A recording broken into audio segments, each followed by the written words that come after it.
तो अब हमारा जो नेक्स्ट एट्रीब्यूट है जिसमें हम पता लगाएंगे, इससे पहले मैंने जो एट्रीब्यूट्स बताए हैं उसमें हमने साइज और उनकी कॉलम लेबल, रो लेबल, नैम्स ये सब किए थे। अब हमारा नेक्स्ट जो एट्रीब्यूट है उसमें हम ये पता लगाएंगे कि हाउ मेनी नंबर ऑफ रोज आते हैं। तो if you remember in class 11th हमने कुछ फंक्शंस किए थे, वही फंक्शन यहाँ पे हमें करेंगे। जब भी आपसे पूछा जाए, कैसे क्वेश्चन आते हैं, या तो आपको प्रोडक्ट आउटपुट प्रेडिक्ट करने के लिए बोल देंगे, या आपसे कह देंगे कि ये क्वेश्चन है, जैसे आपसे कहा कि find out the number of रोज, उसके लिए क्या लिखोगे। तो आपको पता होना चाहिए। अब number of rose find out करनी है तो उसके लिए होता है लेंथ, LEN, ठीक है। और अब यहाँ पे लिखोगे DF1।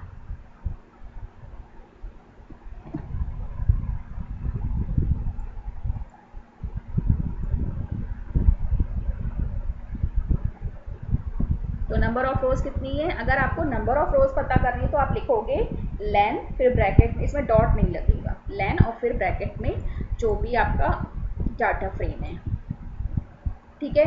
तो इससे हमें नंबर ऑफ रोज पता चल गई, ठीक है। अब हम पता करेंगे काउंट। काउंट में हमें ये बताएगा कि कितने नंबर ऑफ कॉलम्स हैं या कितने नंबर ऑफ रोज हैं, ठीक है। उसमें तो सिर्फ हमने नंबर ऑफ रोज, अब हम काउंट फंक्शन करेंगे। काउंट फंक्शन में क्या होता है, ये हमें बताएगा कि हर कॉलम में कितने कितनी वैल्यूज हैं, not number of columns and number of रोज, वो तो हमने लेंथ से पता कर लिया। अब अगर हमें ये पता करना है कि हर कॉलम में कितनी कितनी वैल्यूज हैं, तो उसके लिए फंक्शन है, फिर से हम DF1, सिर्फ ये लेन DF1 थोड़ा अलग था, तो हम लिखेंगे जो भी आपका वेरिएबल, जैसे मैंने DF1 लिया हुआ है। तो अब आपको पता करना है कि हर कॉलम में कितने वैल्यूज हैं, ठीक है। तो नॉन NA का मतलब होता है कि उसमें कोई एम्प्टी वैल्यू तो होगी नहीं, तो नॉन NA यानी कि आपको ये बताएगा अगर उसमें कोई नैन वैल्यू है तो वो उसको काउंट नहीं करेगा, ठीक है। तो चांस की बात है कि हमारा जो टेबल है, जो डाटा फ्रेम है, उसमें सभी नॉन नैन वैल्यूज़ हैं, नैन वैल्यू कोई भी नहीं है, ठीक है। तो अगर हमें नॉन नैन वैल्यूज़ पता करनी है, कॉलम, हर कॉलम में कितनी नॉन वैल्यूज़ हैं, तो उसके लिए फंक्शन होता है काउंट। ये कॉलम्स को नहीं काउंट करेगा, हर कॉलम में कितनी नॉन नैन वैल्यूज़ हैं उनको काउंट करेगा। तो बाय डिफ़ॉल्ट 0 होता है, मैंने आपको उस दिन भी बताया था एक्सेस बाय डिफ़ॉल्ट 0 होता है। तो ये क्या करेगा, it will count values for each column, और कॉलम कितने हैं, 3, तो हर कॉलम में 4 4 वैल्यूज़ हैं। तो 0 का आ गया, ये देखिए कॉलम 0 1 2 है, ठीक है। बाय डिफ़ॉल्ट अगर हम 0 लिखे ना लिखे उससे कोई फ़र्क नहीं पड़ेगा, 0 लिखोगे तो भी कॉलम, हर कॉलम का नॉन नैन वैल्यू बताएगा, और नहीं लिखोगे तो भी। तो बाय डिफ़ॉल्ट काउंट में अगर आपने कुछ लिखा है it will be consider as 0। तो ये 0 1 2, हर कॉलम में कितनी नॉन नैन वैल्यूज़ हैं, 4 4। अगर आप 0 लिखोगे ना तब भी आपको यही आंसर मिलेगा। बाय डिफ़ॉल्ट ये 0 ही लेता है, एक्सेस 0 होती है,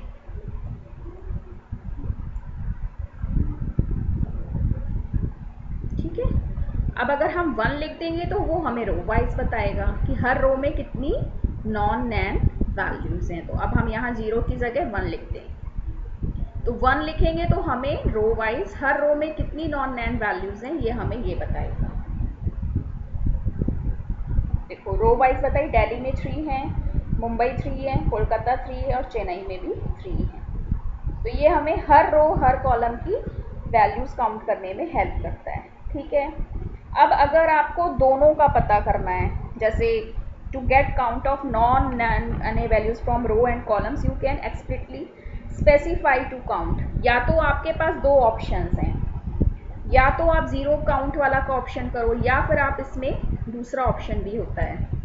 अब जैसे मैंने 0 1 लिखा, तो 0 1 की जगह आप दूसरा एट्रीब्यूट भी यूज़ कर सकते हो। जैसे मुझे कॉलम्स का करना है तो मैंने लिख दिया axis is equal to columns.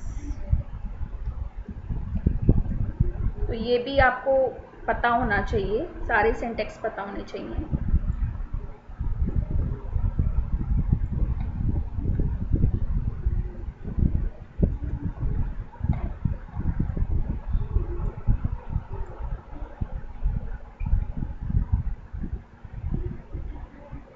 ठीक है, 3 3 3 और 3, ये तीनों आ गई। ठीक है, तो कॉलम वाइज उसने आपको बता दिया, हर रो का कॉलम वाइज। पहली रो दिल्ली है, उसके में 3 हैं, मुंबई में 3 हैं, कोलकाता में 3 हैं और चेन्नई में 3 हैं। ठीक है, और अगर आपको इंडेक्स वाइज बताना है, ये उससे उल्टा है, ये ध्यान रखिएगा।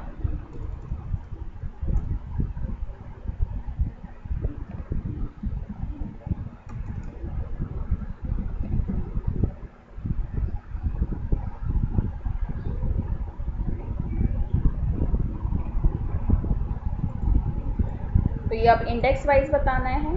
ठीक है, ये देखिए 0 में 4 है, 1 में 4 है और 2 में भी 4। Is that clear? तो इस तरह से हम काउंट कर सकते हैं रो वाइज और कॉलम वाइज। अब हमारा नेक्स्ट जो हमारा डाटा है, सॉरी फंक्शन है, वो है ट्रांसपोज। देखो ट्रांसपोज में क्या होता है, जो रोज हैं वो कॉलम में कन्वर्ट हो जाएंगे और कॉलम रोज में। ठीक है, तो दिल्ली, मुंबई, कोलकाता, चेन्नई एक रो वाइज है, तो ये कॉलम्स बन जाएंगे। ठीक है, वर्टिकल हो जाएंगे। और 0, 1, 2 जो हमारा रो है, कॉलम है सॉरी, वो रो में कन्वर्ट। ट्रांसपोज मतलब समझते हो ना, ट्रांसपोज मतलब स्वैपिंग हो जाएगी, मतलब इंटरचेंज हो जाएंगी, column become rows and rows become columns. तो उसके लिए बस सिंपल सा आपको लिखना है T, df1 dot capital T, this one. ठीक है,